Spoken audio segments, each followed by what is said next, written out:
Hey, I'm Alex Demczak, and you're listening to A Shark's Perspective.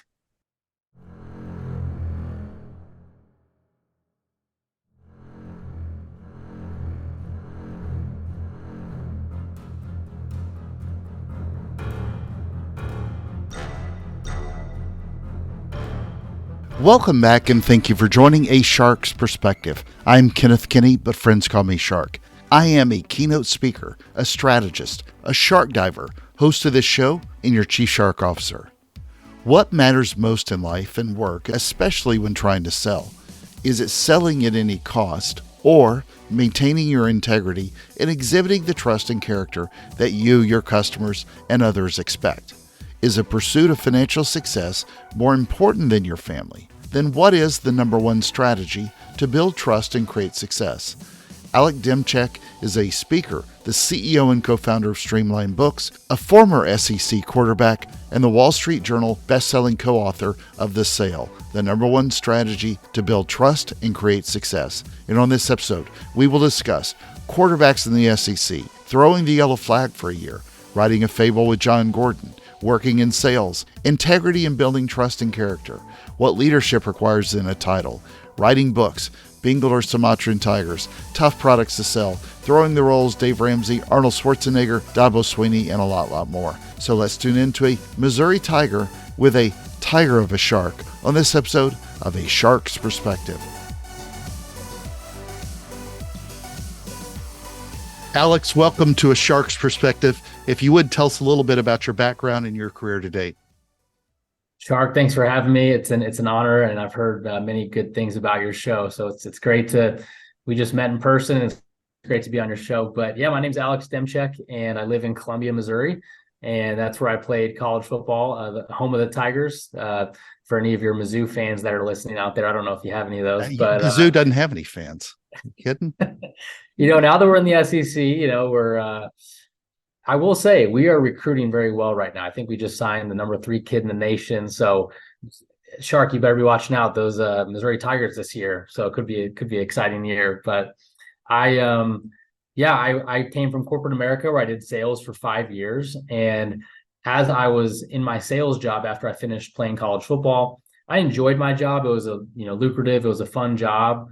But on the side, as a side hustle, I started doing speaking engagements, and so for about long story short, for about 5 years on the side, I did a side hustle doing speaking engagements or training or workshops. And during that time, I started writing books. And December of 2021 is when I took the full-time leap. I quit my full-time sales job to do essentially my own sales, which is, full-time speaking as a keynote speaker and as an author. And so man, there were so many things that I learned in corporate from a sales perspective that now I'm using as a full-time entrepreneur.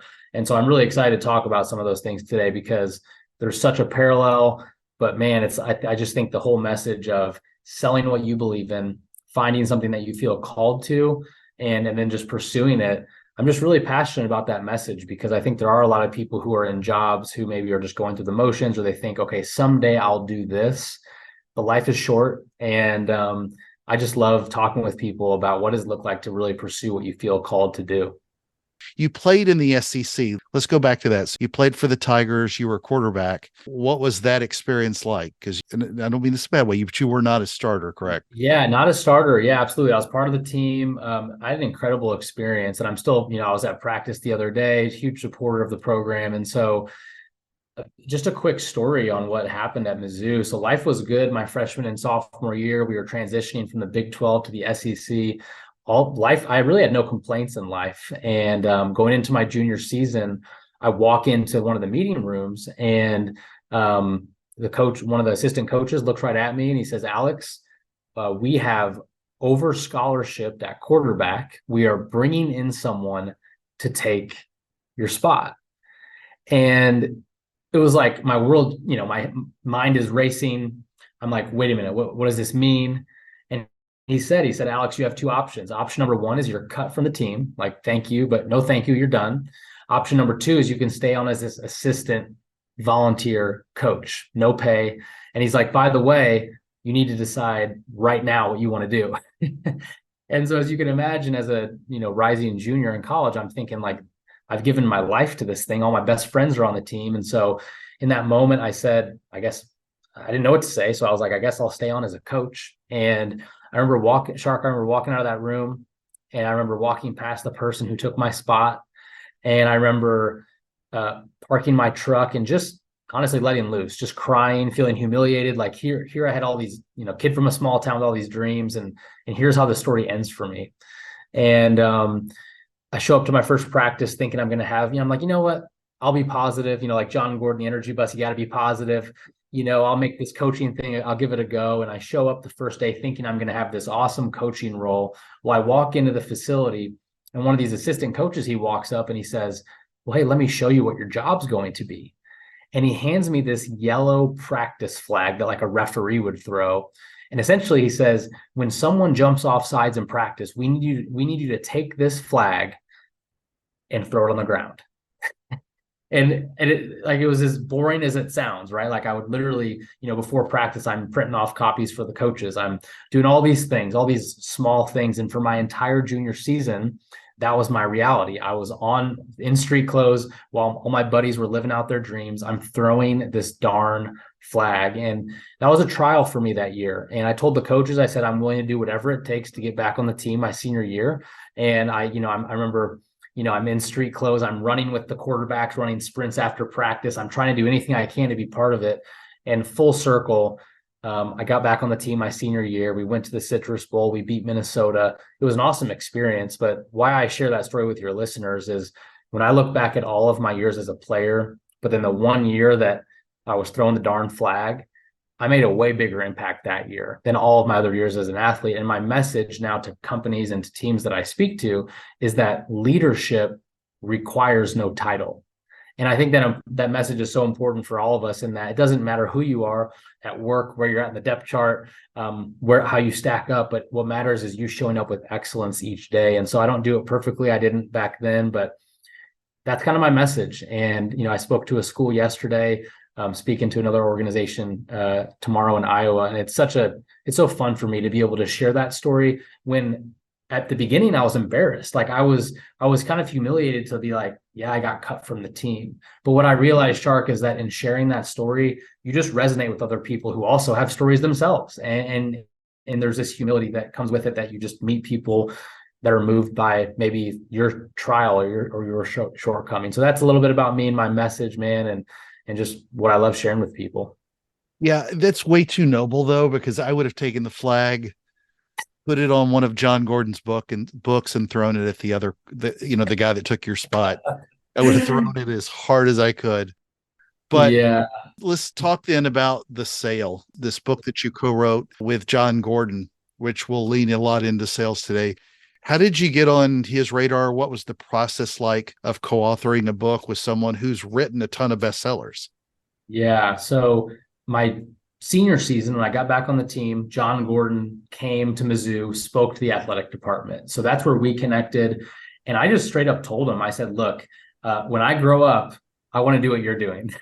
It's kind of what I told him. And I said, is there any way that I can learn from you? Wait, this is what year you were in college? This would have been 2015. Yeah, my senior year, 2014. Yeah, so that's when we met. You had no aspirations of being a coach?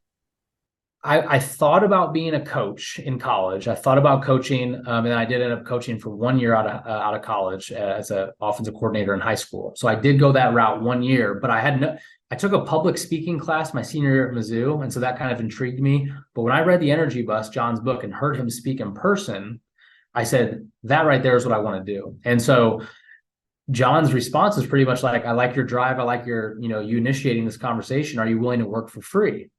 And I said, sure. And so I started managing his LinkedIn account, doing outbound sales for him, which, is can be tough as a speaker to call on people and say, hey, do you want to have someone come speak? And, so that was tough, but I just learned, and I started making some sales. And so then it turned into me speaking for John. And so if he couldn't be at an event, I would go speak on The Energy Bus or Training Camp or one of his best-selling books that you mentioned. And I just loved it. I was like, this is for me the dream job. And so we were out in California in 2019 for one of his Power of Positive Leadership events. I highly recommend if any of your listeners have aspirations to get leadership training, go to one of those events. We're there. Roma Downey is at our table. She was the star off Touched by an Angel. Arnold Schwarzenegger walked through the lobby. I guess he worked out at this hotel. Daniel Jeremiah from NFL Network was there. All these really cool people that I met at this leadership training. And John asked me, hey, what's the next book that you're working on? And we started talking about The Sale. And what's really unique about, and I'm sure we'll get into this, but the message of The Sale, it's a fable, but it's all about integrity and building trust and building character. And so what's really unique that John and I still talk about to this day is that, for the last 7 years, I've essentially identified a mentor in my life, and he's mentored me. I've tried to be a sponge and just learn as much as I can.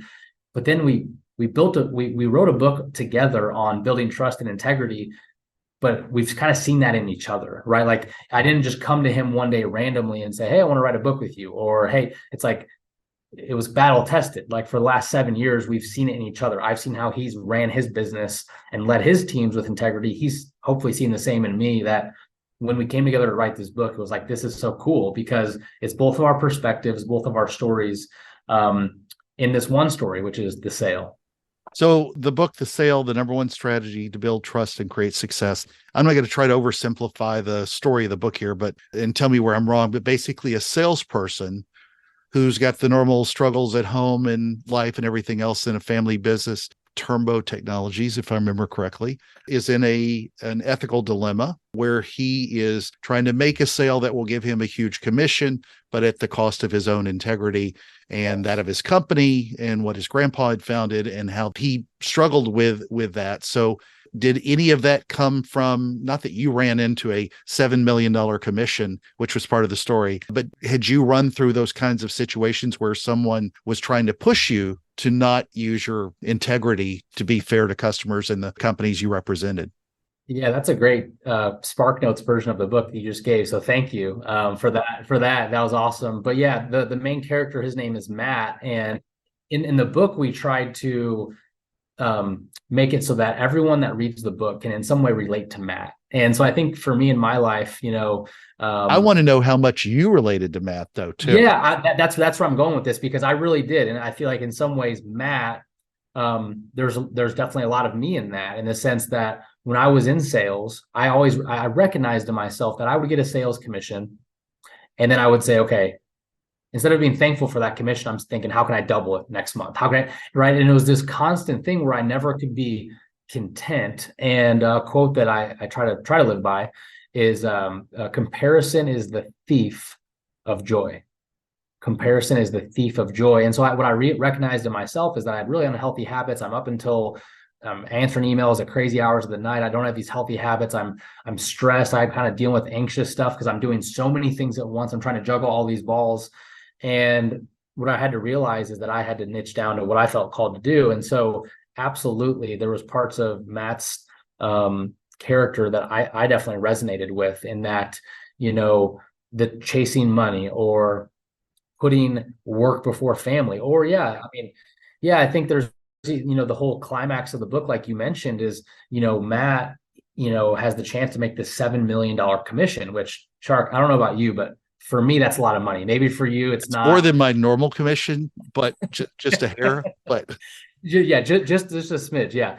But so for, that's life-changing money for most people. Right. And so he has this opportunity. And what's crazy is, in the way that his team will be lacking integrity, he's not even the one doing it. He just knows it would be happening and he's turning a blind eye. And I think for a lot of people in sales or just in life, that opportunity presents itself a lot. And I think, I think the main character meets this mentor named Randy in the book, who teaches him these laws and principles about integrity. And so, without giving away the ending to your listeners, either way, whatever ends up happening, you'll have to read the book to find out. It's the growth that comes through some of these principles, and the growth that comes through the mentorship that ultimately helps the main character make the decision on what to do. Because what happens is, in the moment, he starts rationalizing, like many of us do. It's like, if something we think a shortcut sounds good, it's like you start rationalizing on why you should do it, right? But it's not the best for you in the long term, but in the short term, you have short-sighted thinking, right? And so it's such a big part of the book is, what does it look like for the long term to sell with integrity, to to make a difference, to think, okay, how am I going to look back on this situation? And I think as we think like that, and as we do that in our lives, whether it's sales or in life, we're going to be content and we're going to be happy with the decisions we made when we have that thinking, right? Rather than, hey, how can I make this the quickest commission from this client or this prospect? Not even treating them like a person. We're just treating them like a transaction.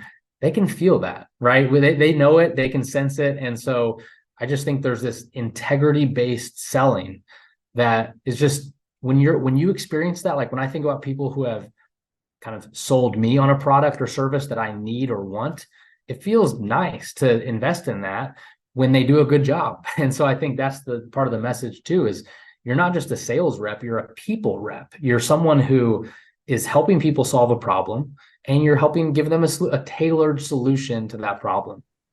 Obviously, you want to encourage everybody to read this book because, like you said, you don't want to give away the ending. There are car chases, there's explosions, aliens, a three-headed shark. None of that I'm just making up, but it's a great ending. It tells a great story. It sounds like every show on Sci-Fi probably, but yeah, on that network. But you tell the fable, the journey, and I'm curious, did you run into, because the way you're describing it resonates with even people that we've all worked for, but your evil sales VP fits pretty much every evil villain in every comic book movie as well. It was, describing that person and how they push you into that. They could be supportive and manipulative, but at the cost of integrity. And it seems so easy for so many people to rush through just not even thinking about it. And I'm curious how that evolved with you now that as you've grown in your own career, where you start pushing that to front and center, as opposed to it just being a word, integrity. Yeah, that's a good point. And, Warren Buffett, what he said about trust, he said that this quote that I really enjoy, he says, trust is like the air that we breathe. When it's present, you don't even notice it. But when it's absent, you can't breathe. You can't help but notice it. And it's so true. Like when you're on a team or you're in sales and you're around people that you can't trust, it's not fun. Like it doesn't work well. Right. Tony Dungy, the Hall of Fame NFL football coach, who's this renowned guy. Everyone loves him, no matter if you were a Colts fan or not, or a Tampa Bay Buccaneers fan, you love the guy for what he does and what he stands for. And one of the things he says about integrity, he says integrity is doing what's right versus what's convenient. Right. And I think to your point, it's like we have so many opportunities as leaders, as sales individuals, whatever you do, to compromise our integrity in these small little things that we think, oh, you know what, this won't affect anyone. And a lot of times we don't even realize how much it affects us when we do those things, right? When you maybe make a promise or you set out to do something, but you don't follow through, you're also breaking that promise with yourself. And I think, when everyone wants some type of growth, if you think about revenue growth or you want to fill your sales pipeline, but I think a lot of people focus so much on the growth, they neglect the steps that get them to the growth, right? So being a person of integrity, right? And which leads to being congruent. Like when people look at your life and they see the way that you lead, the way that you live, is there something different about you? Because I know for me, when I'm around people who I look up to and respect, I'm like, there is just something different about that person. Like I've had the chance to interact with Tim Tebow a few times. And it's like, when I'm around that guy, there's just an it factor that he has. And there's a humble, just so many cool qualities about a guy like that, where I'm like, man, that's how I want to live and lead my life, And so then, having integrity, being congruent, that leads to trust. People can trust you.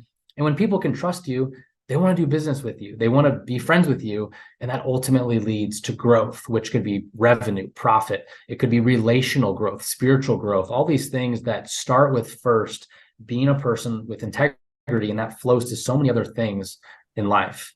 I love that you brought up revenue, and I want to jump into that in a second. But I also really love that the way, we were discussing this, we think of words like integrity. I hear this a lot in marketing speak with empathy, and these words, congruency, they can sound so nebulous and people don't know really how to apply them in their life. Yes. But they have such a real impact if you can figure out how to assemble those pieces. But if the ethical part aside, which sounds weird to say, how does a story like the sale help you or teams, if you will, the ones that you speak to, increase sales in your business and what you do? Yeah, it's a great question.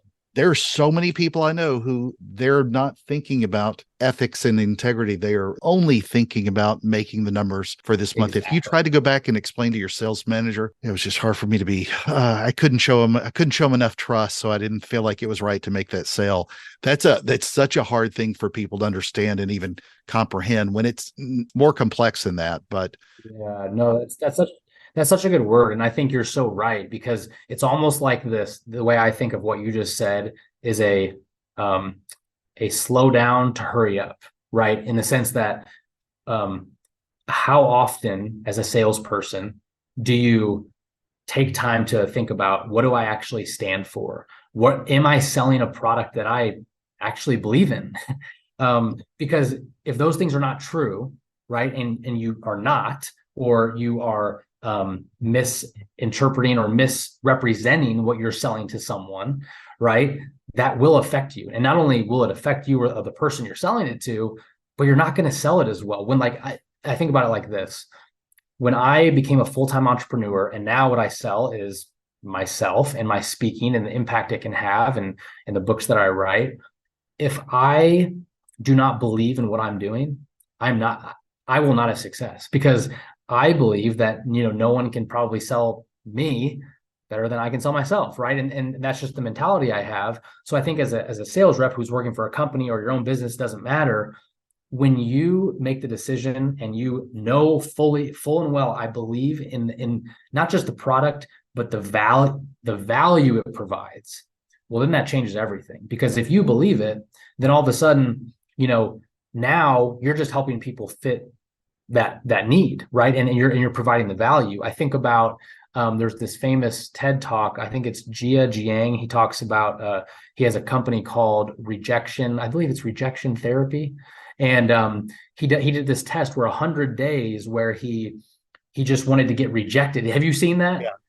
yeah, Yeah. He seems like a great guy. I haven't met him. I've just seen his stuff. I want to give him a shout out on here, because for 100 days he like came to America and he said, you know what? I want to know what it's like to get rejected over and over again. So he'd like go up to a store counter and be like, hey, can I borrow $100 like at a gas station?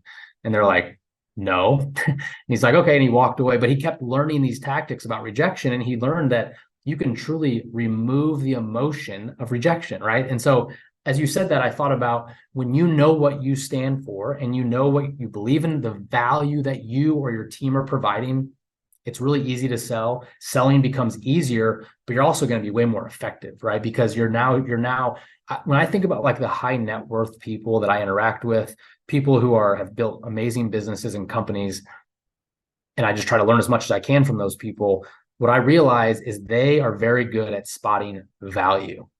Like they're not always looking for the biggest discount, but when they see value, they know how to spot it. And I think that's a big part of why they are where they're at in their careers and their lives, because they can sift through the marketing, the noise, all that stuff, and say, I'm going to invest in that person because I can spot value. Like I think about the best coaches I've had in sports, they know how to get the right people in the right seats, because they're like, I know how to tell value. I think about a coach like Dabo Sweeney, one of the best coaches in college football. He is great at identifying value. Having met him a few times, it's unbelievable to be around a guy like that. And so to answer your question, to come full circle, when you know what you stand for, when you believe in the value you're providing, sales becomes easier, and it's easier. It's an easier transaction for your prospects, because you're not selling them something, you're providing something for them. mm-hmm.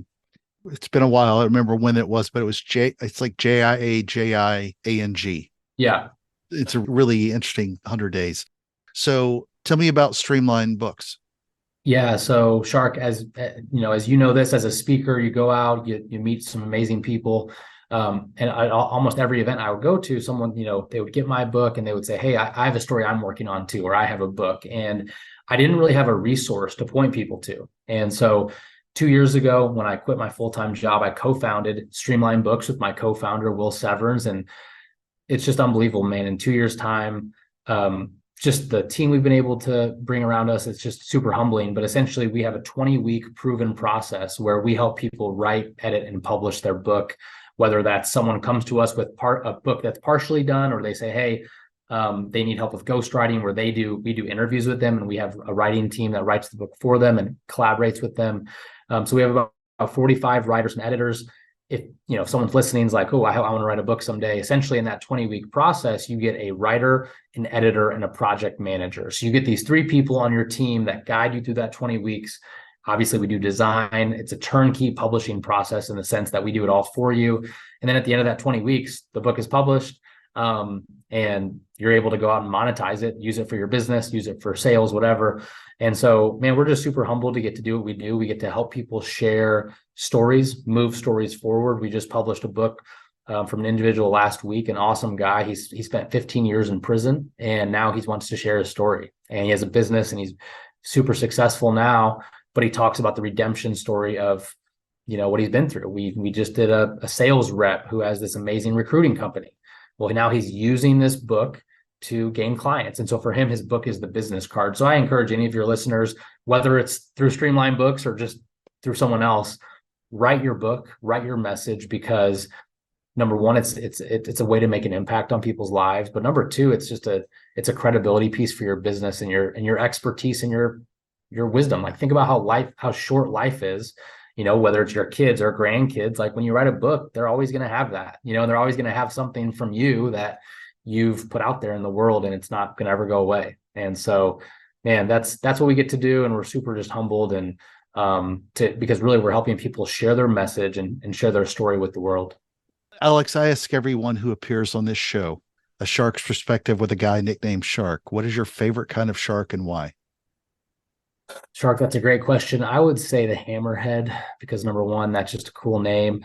And it's just, I'm sure, I don't know much about sharks like you do, but I'm guessing that that's a pretty aggressive shark. I don't tell me if I'm wrong, but I feel like the hammerhead, just the name sounds aggressive. And so I guess when I think about a salesperson who's going out and making the sale, I think about a hammerhead who's just constantly making the sale. What do you think about that answer?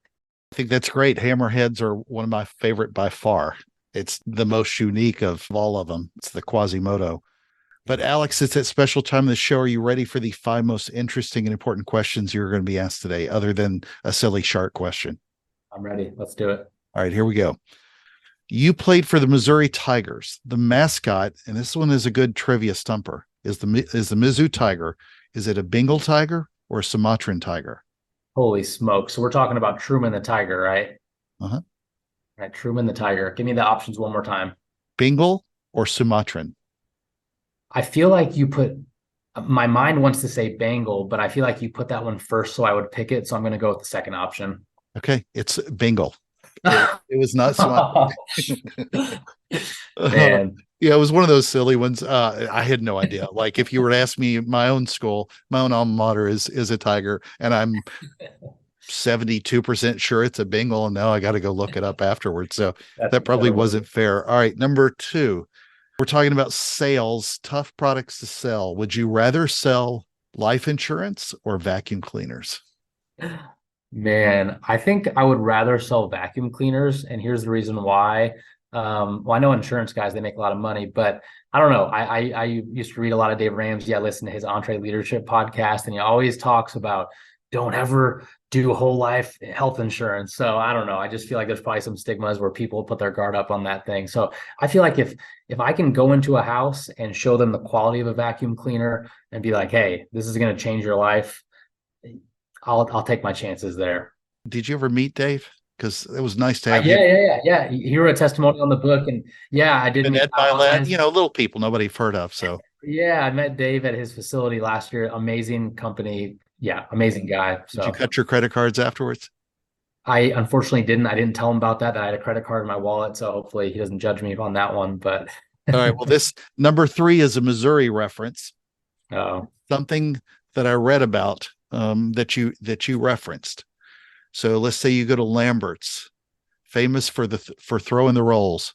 Would you rather eat the chicken fried steak or the meatloaf? Well, those are, I guess I'll say meatloaf, but the fried okra is very good as well. You had me at okra, yeah. No, that's a great place. And if you ever are in Springfield, Missouri, you have to go to Lambert's. Literally, you'll just be sitting there at dinner, and all of a sudden you look up and someone that works on staff that will be throwing a roll at you. And like, they're really good rolls. And also ask for sorghum molasses when you go there. Oh, nice. There you go. First sorghum molasses reference on the show. They got a good restaurant down in Foley too, but it's not the same. Yep. Down outside Gulf Shores, but it's the one in Sykeston is the bomb. All right. Number 4, chapter, I think it was 6, was about vacations. In the sale. It talks about his wife, Kendra.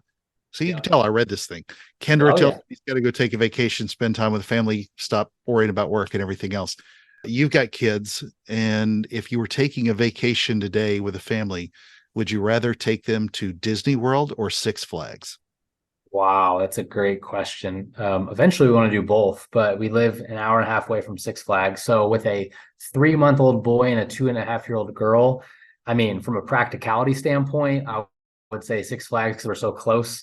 But Disney is definitely in a few years, once they remember it. We have a lot of our friends who take like their 4-month-old to Disney, and I'm like, hey, good for you. But I just don't think they're obviously not going to remember that. So in a few years, we'll do Disney, but Six Flags, I have some good memories there as a kid in St. Louis. But Six Flags. Six Flags is more of a ride experience, whereas Disney World is the $10,000 you go into debt for when you go to, that experience, and with everything else is another one. That's so true. And it's like, with 2 young kids, it's less of a vacation. It's more of a trip as well. Oh yeah, that's true. All right. Number 5, and the most important question that you're going to be asked today is biscuits or cornbread? Biscuits and gravy. You pick, but it's biscuits or cornbread, whatever. I'm gonna say biscuits, just because I'd throw some gravy on there, and you can't beat mom's home cooking or my grandma's, so I got to go with biscuits, and I'm gonna add some gravy on there. Well, and it's closer if you live, if you've been to Lambert's several times. Cornbread for me is not a good throwing bread, whereas a biscuit. That thing would crumple right in your hand as you try to throw it. So. Exactly. All right. So Alex, where can people find out more about you, about Streamline Books, about getting a copy of the sale and everything else? Yeah. So my website is alexspeaking.com. And then if you want to write a book, we're actually doing what I'm calling the Shark discount. If you want to write a book and if you end up connecting with us and we end up writing your book, we'll give you a Shark discount for being on this podcast. And you can find us at writemybooks.com. That's writemybooks.com. That was a great URL. All right, Alex, again, thank you very much for being with us today on A Shark's Perspective. Thanks so much, Shark. It's an honor, and thanks so much for having me.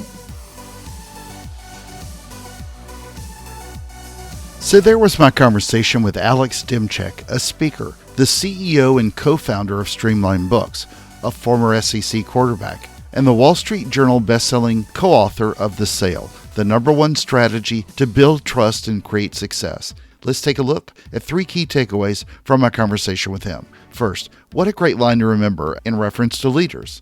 Alex said, leadership requires no title. And further on, what matters is showing up with excellence each day. You don't have to be perfect each day, you just have to try. Second, another reminder, never be too busy comparing yourself to others and robbing yourself of joy. Take time to enjoy the moment. Third, let's think about the word integrity. It's often just a word out there in the ether, but what does it mean to you? We have so many opportunities to compromise our integrity, but we don't even realize the ripples and the waves that it creates. Alex said, and I'm paraphrasing here, they focus so much on the growth, but they neglect the steps that got them to that growth. Sometimes we just say these words, but what do they mean? Do you slow down to make them mean something? Got a question? Send me an email to kenneth@asharksperspective.com. Thank you again for the privilege of your time, and I am so thankful to everyone who listens. The #1 strategy to build trust and create success might just be this show. I'll tell myself that anyway. So please join us on the next episode of A Shark's Perspective.